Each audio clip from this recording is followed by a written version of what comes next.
Ачык талаадагы катуу шамал тилсиз жоону көз ирмемде жайылтат. Чек арадагы гектарлаган айдоо аянттары жыл сайын эч кандай эскертүүсүз өрттөлүп, анын кесепети бекеттин ичине жолтоо болду. Жыйнагандан эринген дыйкандар талаага каалаган кезде өрт коюуну адатка айландырып алышкан.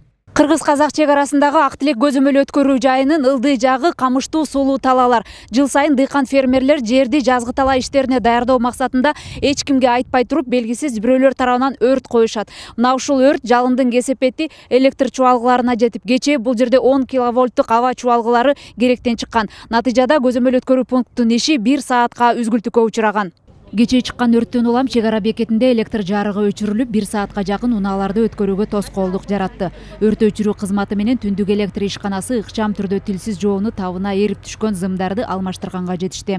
Ушул жерде кураган чөптөрдүн, камыштардын күйүүсүнө байланыштуу биздин 10 киловатттык аба чубалгыбыздын 32-33 мамычалардын ортосундагы зымдардын орттон эрип үзүлүп калганы белгиленди.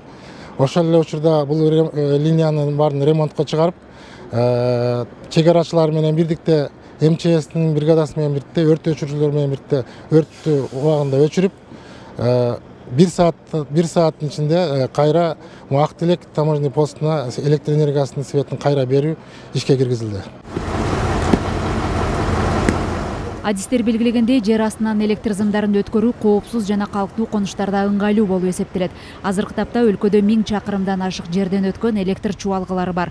Бул ыкма ар кандай жаратылыш кырсыктарынан сактап, кубаттуулугу жагынан жана сапаты жагынан электр мамычалары аркылуу өткөн энергияга караганда бир топ жогору болот.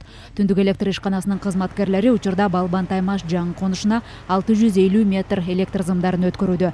Анын сырты полиэтилен менен оролуп, жер астында бардык ным жана башка зыяндуу көрүнүштөргө туруштук берет. Бул азыр тартылып жаткан кабельный линия, бул 951ден 2637ден кабельный линия өзүнүн аталышы. Бул болсо азыркы учурда Балбай Таймаш жаңы конушунда жүрүп жатат азыркы учурда. Буюрса эми азыр жаңыдан 2023 жылга баштадык бул планды. Жылдын аягына чейин Бишкек шаарындагы бир нече объекттерге жер астынан өткөн электр чубалгылары орнотулат. Жаңы конуштардан кийин шаардын түштүк тарабындагы кичи райондору электр энергиясы менен камсыздоонун сапатын жакшыртуу иштери жүрөт. Жалпы Бишкек шаарында 174, ал эми Чүй облусунда 622 чакырым электр зымдары жаңыртылат. Элиза Нурматова, Азамат Кыдыр Токтоев, Ала Тоо 24.